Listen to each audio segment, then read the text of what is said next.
नमस्कार, आप देखना शुरू कर चुके हैं हमारे साथ झाझा डिजिटल न्यूज़। देखिए, इस वक्त हमारी उपस्थिति मदरसा तालीमुल फुरकान तुम्बा पहाड़ चाय में और हमारे साथ सचिन जी हमारे साथ जुड़ेंगे। देखिए, सरकार की कई योजनाएं हैं जहां धरातल तक नहीं पहुंच पाती। ऐसे में हम और आप लोगों की जानकारी अधिक से जानकारी पहुंचाने के लिए हमारे साथ सचिन जी जुड़ेंगे, चिंटू जी जुड़ेंगे और भी अधिकारी लोग आए हुए हैं। और हमारे साथ यहाँ के जो प्रबंधक है कारी अलाउद्दीन साहब जी हमारे साथ जुड़ेंगे, उनसे भी जानकारी लेंगे। आइए पहले सबसे पहले आपको सचिन जी से बात करते हैं। नमस्कार, मैं सचिन, सहायक प्रबंधक जिला निबंधन परामर्श केंद्र जमुई से। सर, आज मदरसा तालीमुल फुरकान पहुँचे, जहाँ दीनी तालीम तो पढ़ाई दी जाती है, दुनियावी तालीम भी पढ़ाई दी जाती है। तो ऐसे में आप मदरसा पहुंचने का क्या मकसद है आपको? जी, यहाँ पर हमको पिछले बार बताया गया कि 500 परिवार, अल्पसंख्यक परिवार यहाँ रहते हैं, जिसको सरकार के इस तीनों योजना के बारे में कोई भी जानकारी नहीं था। और यहाँ पर के बहुत सारे बच्चे जो थे जो लाभ लेना चाहते थे, लेकिन जानकारी का अभाव था। तो यहाँ हमारे जो आलम अंसारी सर थे, वो हम लोग को आज का समय दिए और बोले कि सर कैंप लगाइए। तो उसी सिलसिले में हम लोग सरकार के 3 योजना की जानकारी देने के लिए यहाँ उपस्थित हुए हैं। और यहाँ के लगभग हमको लगता है 100 से अधिक बच्चे हैं और उनको हम लोग DRCC के द्वारा संचालित 3 योजना, मुख्यमंत्री निश्चय स्वयं सहायता भत्ता योजना, कुशल युवा प्रोग्राम और स्टूडेंट क्रेडिट कार्ड के बारे में विस्तृत रूप से जानकारी दिए हैं। पैम्पलेट बांटे हैं, सारे बच्चों का निबंधन के लिए रजिस्ट्रेशन किए हैं, उनका नंबर लिए हैं। उसके आधार पर हम लोग बारी बारी से फ़ोन करके सबको बुला करके इन लोगों का तीनों योजना में से जिस योजना के लिए भी लायक होंगे, एलिजिबल होंगे, उनके लिए उनका निबंधन करेंगे और सरकार की योजना को धरातल पर पहुँचाने का पूरी तरह से प्रयास करेंगे। सर, जिसे क्रेडिट लोन होता है, स्टूडेंट लोग का मन में शंका रहता है कि हम लोन लें, अगर जॉब नहीं लगेगा तो फिर क्या कुछ करना पड़ेगा? नहीं, जॉब लोन को माफ़ी का कोई प्रावधान नहीं है।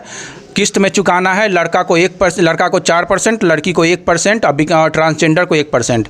उसके आधार पर ही लोन को चुकाना है। लोन को माफ़ करने का कोई प्रावधान अभी तत्काल सरकार की ओर से नहीं है। और जो हम लोग जो 42 तरह का कोर्स है वो लिस्ट दिए हैं बच्चों को।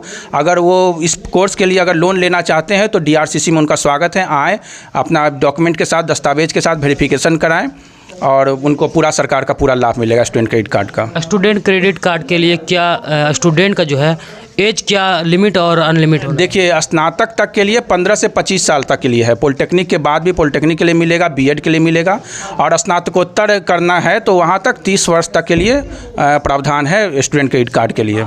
अच्छा, जिस तरीके से स्टूडेंट है, गरीब स्टूडेंट, ग्रामीण क्षेत्र है क्योंकि सुदूर क्षेत्र है, और यहाँ जो है आर्थिक व्यवस्था बहुत कमज़ोर है। ऐसे में कई स्टूडेंट हो जो 12th पढ़ाई करके छोड़ दिए हैं, तो उसके लिए क्या कुछ? तो उसके लिए मुख्यमंत्री निश्चय स्वयं सहायता भत्ता योजना है, SHA है। उसमें हम लोग मदरसा के भी बच्चों को बोले हैं कि जो भी मदरसा लाइन से मौलवी फोकानिया पढ़े हैं उनको भी इस योजना का लाभ मिलेगा। तो उसके लिए आवश्यक दस्तावेज है मैट्रिक इंटर का मार्कशीट, आधार कार्ड, बैंक पासबुक, आवासीय और CLC, वैलिड ईमेल ID और मोबाइल नंबर। इसके आधार पर सरकार के द्वारा हर महीना रोजगार तलाशने के लिए 1,000 रुपया 24 महीने तक दिया जाएगा। उसमें 3 महीने का कंप्यूटर प्रशिक्षण भी है। स्वयं सहायता भत्ता में 3 महीने का कंप्यूटर प्रशिक्षण भी है जो आपके ब्लॉक में दिया जाता है। अब कहीं से भी जाकर 3 महीने का कंप्यूटर प्रशिक्षण कर सकते हैं और हर महीना रोजगार तलाशने के लिए बच्चों को 1,000 रुपया मिलेगा।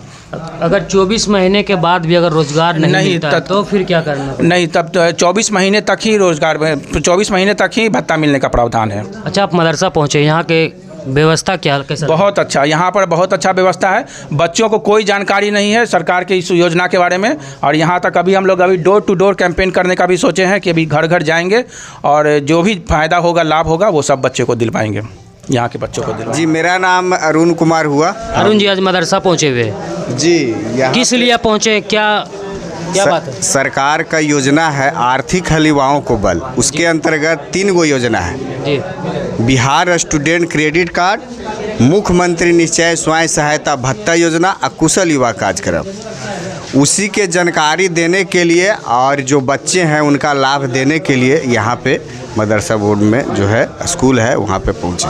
अच्छा, डिग्री कौन सा जो डिग्री लेने के लिए उनको लोन का व्यवस्था आप लोग सरकार के द्वारा किया जा रहा है? डिग्री के लिए ऐसे 42 कोर्स है इसमें, BEd भी है, इसमें चीट है, देख सकते हैं आप, इसमें चीट है। और ये सभी कोर्स के लिए है जो स्टूडेंट क्रेडिट कार्ड का लाभ। अच्छा, BEd करने के लिए कितना लोन मिलेगा? BEd के लिए आपको 2,40,000 रुपया। DL करने के लिए? DL के लिए प्रावधान नहीं है। प्रावधान नहीं है। अच्छा, बीएड करने के बाद अगर बाय चांस नौकरी नहीं लगता है तो कितने दिन तक जो है लोन माफ़ है? नहीं देना पड़ेगा? माफ़ नहीं होता है, माफ़ देने का कोई भी प्रावधान नहीं है। आप 6 महीना पर शपथ पत्र है जो वहाँ पे आप जिला निबंधन परामर्श केंद्र में वहाँ पे जाकर जमा आप कर सकते हैं। या मदरसा का हमारे साथ तालीमुल फुरकान का मुख्य प्रबंधक कारी अलउद्दीन साहब जुड़ रहे हैं और ऐसे में आपको बताना चाहता हूँ कि सरकार की क्या योजना है, मगर आपको अल्पसंख्या में कहीं ना कहीं पहुंच नहीं पाते, जागरूक नहीं हो पाते। ऐसे में कारी अलउद्दीन साहब जो लगातार यहाँ के युवाओं, यहाँ के झाझा विधानसभा के जितने भी गांव हैं उन तमाम गांव में इनकी एक अहम भूमिका है कि सरकार की जितनी योजना है वो धरातल तक पहुंच सके।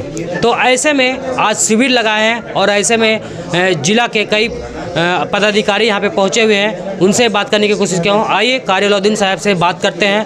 पहले तो आपका स्वागत है सर। मैं बहुत बहुत शुक्रिया आपका कि आपने अपना कीमती वक्त मदरसा के लिए और ख़ासकर माइनॉरिटी बच्चों के लिए आपने जागरूकता सरकार की चलाई गई योजना के बेदारी बच्चों में आए और जानकारी हासिल करके फ़ायदा प्राप्त करे। इसके लिए बिहार सरकार से नियुक्त किए गए जिला जमुई के सारे अफसर आए। इन अफसरों को भी मैं मदरसा तालीमुल फुरकान तुम्बा पहाड़ झाझा जमुई मदरसा एजुकेशन बोर्ड पटना बिहार 2014 में इल्हाक कराया गया और इनके सदर भाई मोहम्मद आलम साहब जो नीमा के हैं, नीमा रंग जमुई के, और बानी इस मदरसा के मौलवी मोहम्मद शफीक साहब हैं। और मैं आपको यह भी बता दूं कि 2005 में जब बिहार में सबसे पहली सरकार माननीय मुख्यमंत्री जनाब नीतीश कुमार की सरकार बनी तो पूरी कोशिश की गई कि मुसलमानों के अंदर तालीम की बड़ी कमी पाई गई। तो उन्होंने तालीम के मैदान में, इल्मी मैदान में युवा बच्चे बच्चियां कैसे आगे आएँ, इसके लिए पूर्व की जो सरकार रही वो सिर्फ 3 करोड़ था। अल्पसंख्यक योजना के लिए सिर्फ पूर्व की सरकार में 3 करोड़, और आज माननीय मुख्यमंत्री बिहार के वज़ीर आला नीतीश कुमार के तरफ से माइनॉरिटी के उत्थान के लिए मुसलमानों के बच्चे बच्चियां कैसे आगे बढ़े 700 करोड़ उन्होंने दिया। तो मैं बहुत शुक्रगुजार हूं जो हमारे सचिन भाई जिला से आए हैं कि मुसलमान बच्चे बच्चियां आज सरकार के चलाए गई योजना से फ़ायदा से बहुत दूर हैं। उनके बेदारी के लिए इन लोगों ने बड़ी कीमती वक्त दिया है मदरसा को। मैं मदरसा के तरफ से और ख़ासकर तुम्बा पहाड़ के तरफ से, माइनॉरिटी की तरफ से इन लोगों का शुक्रिया अदा करता हूँ। ये बेचारे ये अपने दल बल के साथ इससे पहले भी 5 दिन पहले आए और आज भी आए और इन्होंने आश्वासन दिया कि मैं उस वक़्त तक आता रहूँगा जब तक कि आपके बच्चे बच्चियाँ सरकार की योजना से वंचित रहेंगे।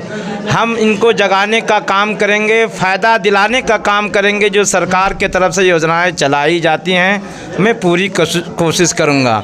मैं आपके बता दूं कि हमारे क्षेत्रीय विधायक पूर्व मंत्री जनाब दामोदर रावत साहब की बड़ी कोशिश रही इस मदरसा को इल्हाक कराने में, और उन्होंने मुझसे कहा, और ख़ासकर मेरा भी इस मैदान में एक मौलवी होकर सियासी दुनिया में आने का वजह यह थी कि कौम को फलाह बहबूद कैसे हासिल हो, कौम के बच्चे बच्चों को कैसे तरक्की हो, इसलिए मैं सियासत में आया हूं।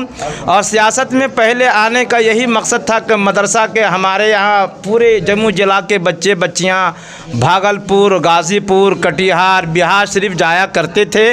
लेकिन जनाब दामोदर रावत साहब पूर्व मिनिस्टर, उन्होंने कहा कि मैं मदरसा को इल्हाक करवाता हूँ, तो उन्होंने इल्हाक करवाया। एक ही तुम्बा पहाड़ ही में नहीं बल्कि जनाब दामोदर रावत साहब मदरसा नुरुल उलूम झाझा, हदीसुल उलूम हरना और सोनहो प्रखंड में चका विधानसभा में मदरसा तरतीलुल कुरान ठाड़ी और कई मदारिस को उन्होंने कहा कि कारी साहब ये सरकार का योजना है, आप अपने कौम को जगाइए। जो हमारे यहाँ के बच्चे बच्चियाँ दूर दराज जाकर वस्तानिया, फ़ुकानिया, मौलवी, आलिम, फाजिल का जो एग्ज़ाम देते हैं आप अपने इलाके में कराइए। तो उनकी बड़ी कोशिश रही। मैं उनका भी अपने अल्पसंख्यक की तरफ से उनका भी शुक्रिया अदा करता हूँ, जनाब दामोदर रावत साहब का और बिहार सरकार का जितना जितना भी किया जाए शुक्रिया बहुत कम है।